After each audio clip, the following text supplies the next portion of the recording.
Hello mga langga! Another day, another video!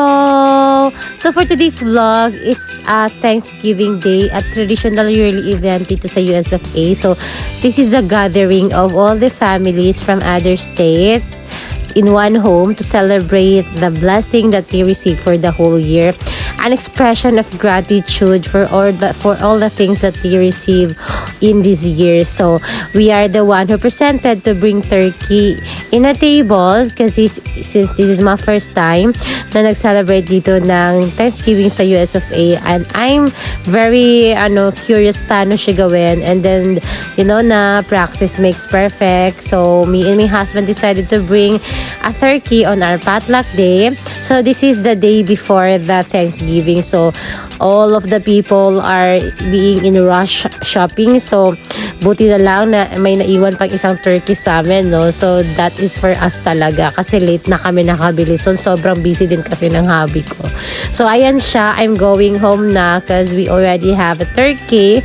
So i-marinate namin siya today. I'm excited so how to prepare it kasi nga curious ako kasi lagi ko nakikita kasi sa tables talaga ng mga friends natin na andito dati sa Amerika na meron talagang turkey during Thanksgiving. Then para siyang traditional kasi siya guys, event sa atin. So parang sa Pilipinas pag may birthday, fiesta, anything, any big occasions, 'di ba meron talaga tayong lechon.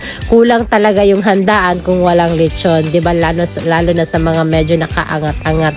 At kahit nga naman sa province, 'di ba, ang lalaki nga ng mga lechon doon compared to the city. So ganyan din dito sa Turkey sa dahil sa US of A. So Turkey is like a bigger size of chicken and a healthier version of it. So ayan, yan yung mga na brief info lang sa mga nakakausap ko dito sa US of A na matagal na dito.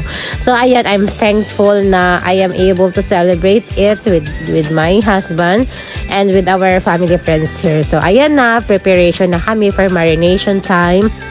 Since this is the day before the Thanksgiving, we prepare the turkey, we clean it, and we put sarsa on it. So, secret muna yung recipe, guys. Sa mga magtatanong, message me kasi bibigyan ko kayo ng menu with pay. Charot! Yun lang.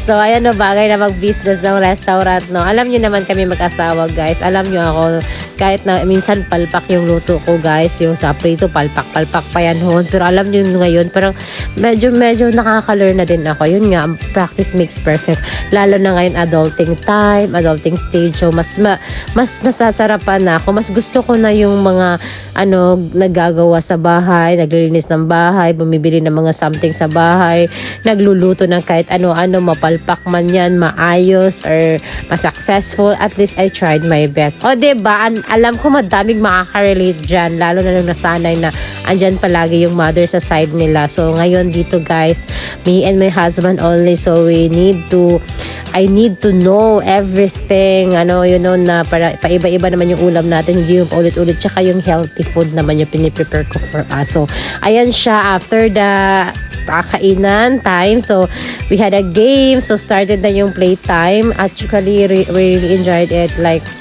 alam nyo na, sa Pilipinas, hindi man ako talaga magilig guys.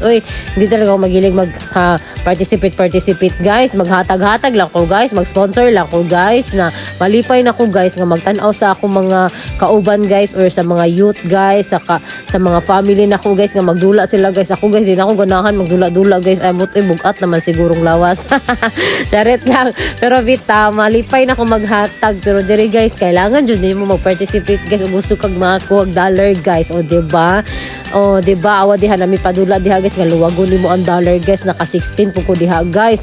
Daghan ang mga premyo guys, $10, $10, $5, $20, $30. Diba, di ka mag-participate ana guys, nga baguhan pa ka sa Amerika guys. Diba, gusto gyud ka dai maka-experience dai kung na magkaroon ng mga kanang $100 dai, kay ngano dili biya uso diri dai ang cash dai, uso diri dai ang card dai. Kabalo mo guys, ang kinabuhi diri sa Amerika talaga puro cards, puro credit cards. So kung na kay gusto paliton guys, basta gwapo lang imuhang credit guys, makuha jud nimo guys. So kailangan jud nimo guys i-build ang imong credit diri sa Amerika guys, kay diha gyud ka guys kanang mailado baga guys, kay di ba sa Pilipinas lahi pud ang credit card guys, pero diri po sa Amerika guys murag mauna gyud ang kinabuhi guys. Ako sa Pilipinas sa una guys, wa man guys igi pa cancel ang credit card guys, kay naman ang utang sa ako guys, wa ko gibayaran guys.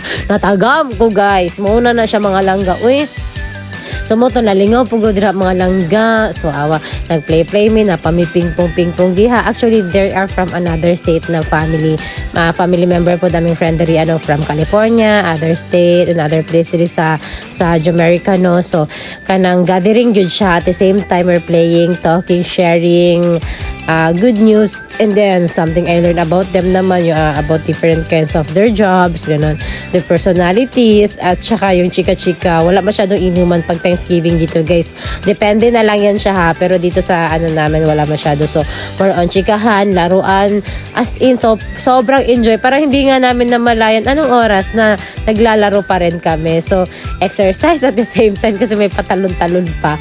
So ayan, sobrang enjoy. I am happy to celebrate my Thanksgiving with this family. So we are so happy. We really enjoyed the day we had with them. So ayan siya, laro-laro muna, may group girl, group boy pa dyan. Sobrang competitive talaga ng mga babae no. Sobrang trying, and they're trying their best. The boys are trying their best to win. Wala talaga, hindi talaga sila nanalo. Kami talaga yung nanalo. Ang grabe talaga yung power ng mga babae. So, diba, may ibang game pa dyan that you need to know ano itong sinasabi niya, na-express niya, ganito, ganyan. And then, syempre, slang po ng iba dira, kanapon may kaubon Amerikana dira, ano. So, may na lang kaya sinabtan na, using, mga hand version, mga body movement, mga ingana. Lingaw kaayo, nagani mi din ha, So, mauna siya, ingana mag-celebrate ang Thanksgiving diri sa Amerika. So, salamat kayo, Lord, nga na-experience na to. Na-experience na ako ni, together with my hubby and with our family friends in America, na padula-dulaan na, abi nilang madaog sila ako gyapon daog. Swerte kay ko ay ambot lang salamat kay Lord ha. Swerte kay ko Lord. Salamat kayo.